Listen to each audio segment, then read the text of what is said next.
बिस्मिल्लाहिर्रहमानिर्रहीम। अज़ीज़ तलबा व तालिबात, अस्सलाम वालेकुम। मैं हूं आपका chemistry teacher Ehsan Afroz, class नहम केमिस्ट्री बाब नंबर 5। आज के लेक्चर में हम बाब 5 की ख़ुद तशख़ीसी सरगर्मियों का आगाज़ करेंगे और आज के लेक्चर में पहली 3 सरगर्मियों को हल करने की कोशिश करेंगे। तो इसके लिए आए चलते हैं ग्लास बोर्ड की तरफ। बाब नंबर 5 की ख़ुद तशख़ीसी सरगर्मियाँ शुरू कर रहे हैं। पहली सरगर्मी है, उसके 6 सवाल हैं। पहला सवाल है, गैसेस में डिफ्यूजन माया की निस्बत क्यों ज़्यादा होती है? गैसेस में डिफ्यूजन माया की निस्बत ज़्यादा क्यों होती है? तो 5.1 का पहला जवाब है क्योंकि गैसेस के मॉलिक्यूल्स के दरमियान फासले बहुत ज़्यादा होते हैं। डिफ्यूजन कहते हैं दो या दो से ज़्यादा गैसेस के मॉलिक्यूल का एक दूसरे के अंदर हल हो जाना और होमोजीनियस मिक्सचर बना देना। इसी तरह से माया भी दो या दो से ज़्यादा माया के मॉलिक्यूल का आपस में हल होकर होमोजेनियस मिक्सचर बनाना डिफ्यूजन का अमल कहलाता है। लेकिन माया के निस्बत माया के अंदर चूँकि मॉलिक्यूल्स के दरमियान का फासला बहुत कम होता है, गैसेस की निस्बत ये फासला बहुत ज़्यादा होता है। इस वजह से गैसेस में तेज़ी से मॉलिक्यूल एक दूसरे के अंदर नफूज करते हुए होमोजेनियस मिक्सचर बनाते हैं। तो हम कहते हैं कि माया के अंदर डिफ्यूजन का अमल निस्बतन सुस्त होता है और गैसेस के अंदर बड़ा तेज़ी के साथ होता है। दूसरा सवाल है, गैसेस को क्यों दबाया जा सकता है?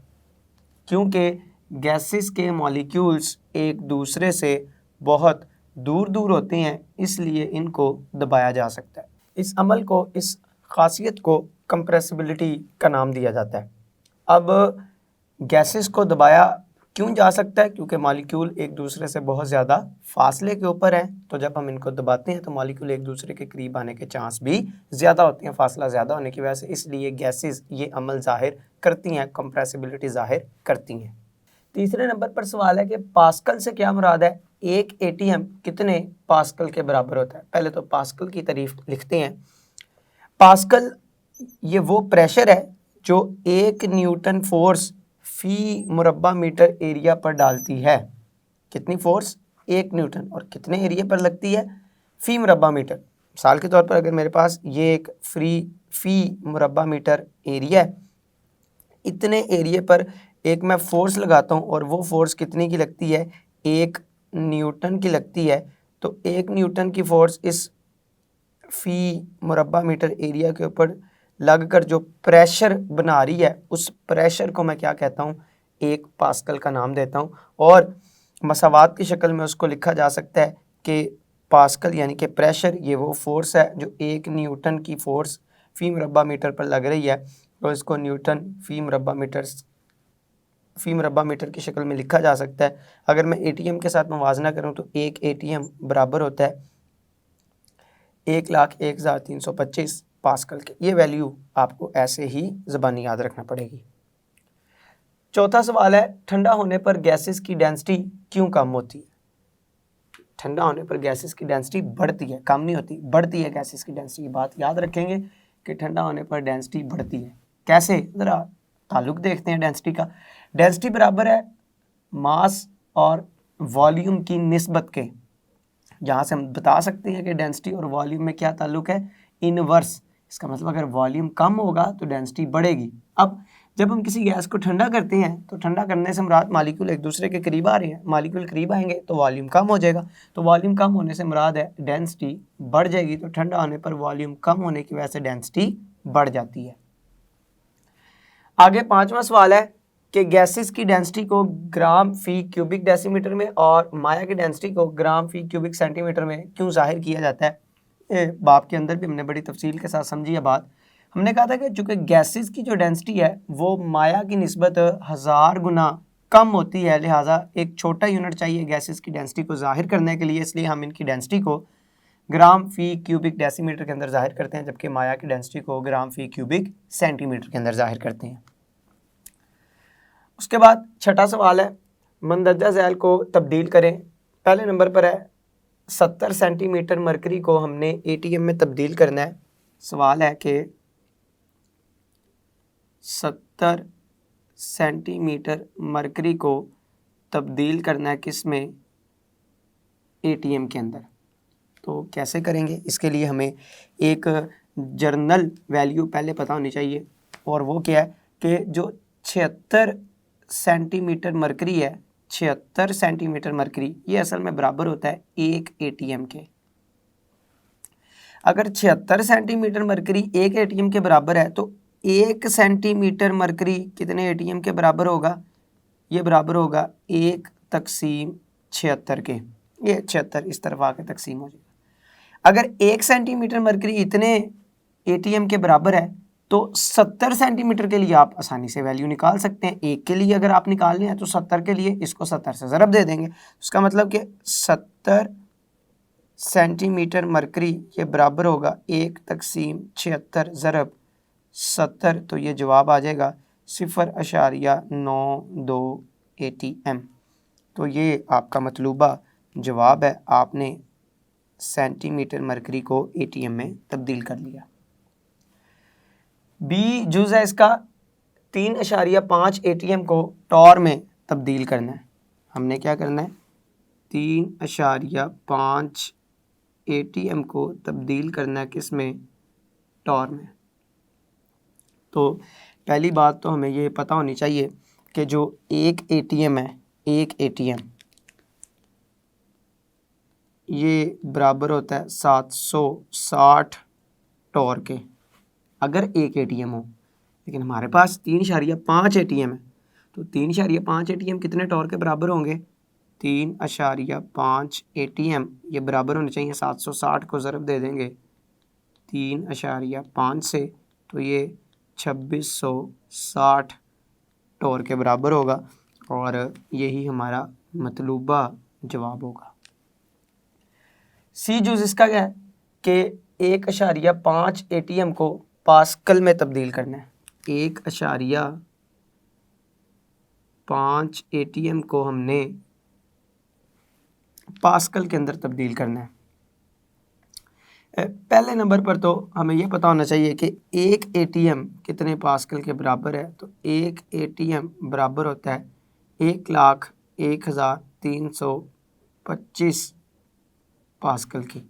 ये एक एटीएम की मैं आपको मिकदार बता रहा हूँ। मैंने मालूम करनी है 1.5 एटीएम के लिए। अगर एक एटीएम इतने पास्कल के बराबर है तो 1.5 एटीएम किसके बराबर होगा? मैं इस नंबर को 1,0,1,3,2,5 इस नंबर को मैं 1.5 से ज़रब दे दूंगा तो मेरे पास जवाब आएगा 1,5,8,1,9,8,7 1,5,1,9,8,7.5। ये मेरे पास जवाब आएगा किस में? पास्कल के अंदर, और यही हमारा मतलूबा जवाब होगा। अगर एक एटीएम में इतने पास्कल हैं तो फिर 1.5 एटीएम के अंदर इतने पास्कल होंगे। आगे दूसरी सरगर्मी है, उसका पहला सवाल है क्या बॉयल का कानून माया के लिए भी मौजू है? तो इसका जवाब देखते हैं, दूसरी सरगर्मी को हल करते हैं। पहला जुज़ है क्या बॉयल का कानून माया के लिए भी मौजू है? तो नहीं, बॉयल का कानून माया के लिए मौजू नहीं। क्यों नहीं मौजू? क्योंकि माया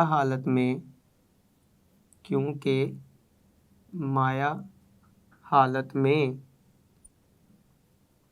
मॉलिक्यूल्स एक दूसरे के बहुत करीब होते हैं और उन मॉलिक्यूल्स के दरमियान में इंटर मॉलिक्यूलर फोर्सेस भी मौजूद होती हैं। लिहाजा बॉयल का कानून गैसेस की फितरत को, नेचर को इसकी वजाहत करता है, माया की नहीं करता। दूसरे नंबर पर है क्या बॉयल का कानून बहुत ज़्यादा टेम्परेचर पर भी कारगर है? तो हम लिखेंगे जी हाँ, बॉयल का कानून ज़्यादा टेम्परेचर पर भी कारगर है क्योंकि बॉयल के कानून में टेम्परेचर को कांस्टेंट रखा जाता है, क्योंकि पूरे अमल के दौरान, पूरे प्रोसेस के दौरान टेम्परेचर होगा ही कांस्टेंट, तो ज़्यादा हो या कम हो, हर हालत में बॉयल का कानून गैसेस के ऊपर कारगर साबित होता है। तीसरे नंबर पर सवाल है दूसरी सरगर्मी का, अगर किसी गैस का प्रेशर 3 गुना तक बढ़ा दिया जाए और टेम्परेचर को कांस्टेंट रखा जाए तो क्या होगा। अगर गैस का प्रेशर में क्या किया है, 3 गुना बढ़ा दिया है, तो टेम्परेचर कांस्टेंट ही है, तो बताएं वॉल्यूम के ऊपर क्या असर होगा।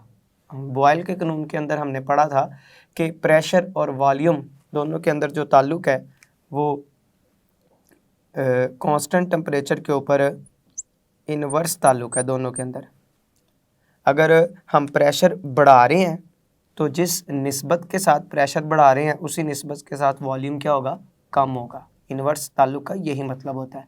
और हमने पढ़ा था कि टेम्परेचर को कांस्टेंट रखा जाता है। टेम्परेचर क्या होता है, कांस्टेंट होता है। मैं इसको कांस्टेंट टेम्परेचर भी लिख सकता हूँ या इस तरह से भी लिख सकता हूँ कि टेम्परेचर कांस्टेंट। तो बॉयल के कानून में टेम्परेचर कांस्टेंट होता है और कांस्टेंट टेम्परेचर प्रेशर और वॉल्यूम के दरमियान ताल्लुक पड़ते हैं। तो अगर प्रेशर बढ़ाया जाए तो वॉल्यूम ने क्या होना है, कम। सवाल में उसने पूछा गया कि 3 गुना प्रेशर बढ़ा है, तो भाई जितने गुना प्रेशर बढ़ेगा वॉल्यूम भी उतने गुना ही कम हो जाएगा। तो 3 गुना वॉल्यूम कम होकर 1/3 यानी कि जो शुरू में वॉल्यूम था उसका तीसरा हिस्सा रह जाएगा। तो हम लिखेंगे कि अगर प्रेशर 3 गुना बढ़ाया जाए तो वॉल्यूम 1/3 रह जाएगा, मतलब इतना कम हो जाएगा। उसके बाद तीसरी सरगर्मी है 5.3। इसके सवालों को हल करते हैं। इसका पहला जुज़ है कि चार्ल्स के कानून में किस फैक्टर को कांस्टेंट रखा गया है। तो चार्ल्स के कानून के अंदर दो चीज़ें कांस्टेंट होती हैं। चार्ल्स के कानून में हम टेम्परेचर और वॉल्यूम के दरमियान ताल्लुक पढ़ते हैं। तो चार्ल्स के कानून में प्रेशर और गैस का मास कांस्टेंट रखा जाता है और इन दोनों को कांस्टेंट रखते हुए हम ताल्लुक पढ़ते थे और वो क्या निकलता था कि वॉल्यूम और टेम्परेचर एक दूसरे के डायरेक्टली प्रोपोर्शनल होते हैं चार्ल्स लॉ में। दूसरा सवाल है प्रेशर में इजाफे से गैस का वॉल्यूम कम क्यों होता है। अगर हम प्रेशर को बढ़ा दें तो प्रेशर को बढ़ाने से वॉल्यूम कम क्यों हो जाता है। मैं इसके लिए एक मिसाल लिखता हूँ कि ये हमारे पास एक बीकर है, एक सिलेंडर है। इस सिलेंडर के अंदर ये एक पिस्टन भी लगा हुआ है। ये एक पिस्टन लगा हुआ है सिलेंडर के ऊपर जो हरकत कर सकता है। अंदर ये एक गैस भरी हुई है। अगर मैं प्रेशर ऊपर से बढ़ाऊं तो उसने कहा कि प्रेशर में इजाफे से गैस का वॉल्यूम कम क्यों होगा। जब मैं ऊपर से प्रेशर बढ़ाऊंगा, अब चूंकि गैस के मॉलिक्यूल के दरमियान में फासला काफ़ी ज़्यादा होता है, ये मॉलिक्यूल एक दूसरे से दूर दूर होते हैं। प्रेशर लगने पर मॉलिक्यूल एक दूसरे के करीब आते हैं क्योंकि गैसेस कंप्रेसिबिलिटी का अमल भी जाहिर करती हैं। तो जब एक दूसरे के करीब आ जाएंगे तो करीब आने की वजह से इनका वॉल्यूम कम हो जाएगा। तो अब प्रेशर बढ़ाने के बाद अगर मैं देखूं तो इसी सिलेंडर या कंटेनर के अंदर या इस बीकर के अंदर पिस्टन जो कि नीचे की जानिब हरकत कर चुका होगा प्रेशर के बढ़ने की वजह से, और गैसेस के मॉलिक्यूल एक दूसरे के करीब हो जाएंगे जिसकी वजह से अंदर वाला वॉल्यूम कम हो जाएगा। तो आप देख सकते हैं कि वॉल्यूम के अंदर जो तब्दीली आएगी वो ज़्यादा से कम की तरफ आएगी। तो ऐसा क्यों हुआ, क्योंकि प्रेशर के बढ़ाने से, तो हम लिखेंगे कि क्योंकि प्रेशर बढ़ने से मॉलिक्यूल्स एक दूसरे के करीब आ जाते हैं, इसलिए वॉल्यूम कम हो जाता है। तीसरे नंबर पर है एब्सोल्यूट ज़ीरो। क्या है? एब्सोल्यूट ज़ीरो की तारीफ लिखते हैं। एब्सोल्यूट ज़ीरो, एब्सोल्यूट ज़ीरो वो टेम्परेचर है, वो टेम्परेचर जिस पर किसी गैस का वॉल्यूम ज़ीरो हो जाएगा। वो टेम्परेचर जिस पर किसी गैस का वॉल्यूम ज़ीरो हो जाएगा एब्सोल्यूट ज़ीरो कहलाएगा। और ये टेम्परेचर कितना है? इस टेम्परेचर की वैल्यू है 0 केल्विन, यहाँ 0 केल्विन। अगर मैं डिग्री सेल्सियस स्केल के मुताबिक बात करूँ तो -273.15 डिग्री सेल्सियस। केल्विन स्केल के मुताबिक 0 केल्विन, सेल्सियस स्केल के मुताबिक -273.15 डिग्री सेल्सियस। ये वो टेम्परेचर है जिस पर हम ख्याल करते हैं कि किसी भी गैस का वॉल्यूम ज़ीरो हो जाएगा। इस वजह से ये टेम्परेचर एब्सोल्यूट ज़ीरो कहलाता है, जबकि ऐसा हरगिज़ मुमकिन नहीं है। ये एक सिर्फ तख़य्युलाती वैल्यू है। चौथे नंबर पर है क्या केल्विन स्केल मनफी टेम्परेचर ज़ाहिर करता है? तो केल्विन स्केल की यही खूबी है कि ये 0 केल्विन से ही शुरू होता है और इसकी वैल्यू सारी पॉजिटिव होती हैं, ये कोई मनफी वैल्यू ज़ाहिर नहीं करता। तो हम इसका जवाब लिखेंगे जी नहीं। पांचवा सवाल है जब गैस को फैलने दिया जाए तो इसके टेम्परेचर पर क्या असर पड़ता है? हम जानते हैं कि टेम्परेचर और वॉल्यूम चार्ल्स लॉ के मुताबिक,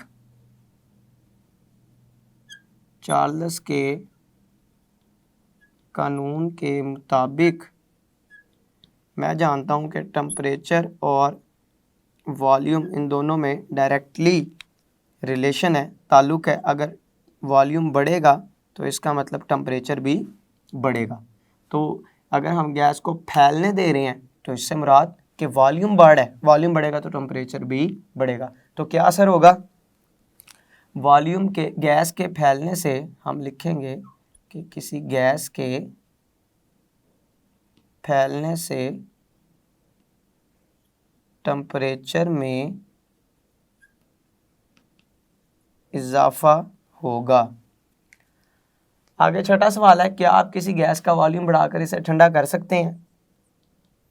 अभी आपने ये पांचवें सवाल के जवाब में पढ़ा कि जब हम वॉल्यूम बढ़ाते हैं तो टेम्परेचर बढ़ता है। जब हम ठंडा करेंगे, ठंडा करने से मुराद है वॉल्यूम का कम होना, तो जब वॉल्यूम कम होगा तो फिर टेम्परेचर भी कम होना चाहिए। तो यहाँ पे हम वो कह रहे हैं कि अगर हम गैस का वॉल्यूम बढ़ा देते हैं तो क्या बढ़ाकर हम ठंडा कर सकते हैं किसी गैस को? वॉल्यूम बढ़ा रहे हैं, वॉल्यूम बढ़ाएंगे तो टेम्परेचर बढ़ेगा, टेम्परेचर बढ़ेगा तो गैस ठंडी तो नहीं होगी, वो तो और ज़्यादा गर्म होना शुरू हो जाएगी। इसका मतलब कि किसी गैस का वॉल्यूम बढ़ाकर उसे ठंडा नहीं कर सकते। हाँ, वॉल्यूम बढ़ाकर उसे गर्म किया जा सकता है क्योंकि टेम्परेचर बढ़ जाता है। तो लिहाजा हम लिखेंगे कि किसी गैस का वॉल्यूम बढ़ाकर उसे ठंडा नहीं किया जा सकता। और इसी अपने जवाब को हम साबित करने के लिए इस ताल्लुक़ को भी नीचे लिख देते हैं। चूँकि वॉल्यूम और टेम्परेचर एक दूसरे के डायरेक्टली प्रोपोर्शनल है, वॉल्यूम बढ़ा रहे हैं तो टेम्परेचर बढ़ेगा, ना कि कम होकर गैस को ठंडा करेगा। अज़ीज़ तलबा व तालिबात, आज के लेक्चर में आपने पहली 3 सरगर्मियाँ अच्छी तरह से समझी हैं। मैं उम्मीद करता हूँ आप इनको अच्छी तरह से याद भी करेंगे, इनको लिखकर प्रैक्टिस भी करेंगे। अल्लाह आपका हामी व नासिर है। अस्सलामु अलैकुम।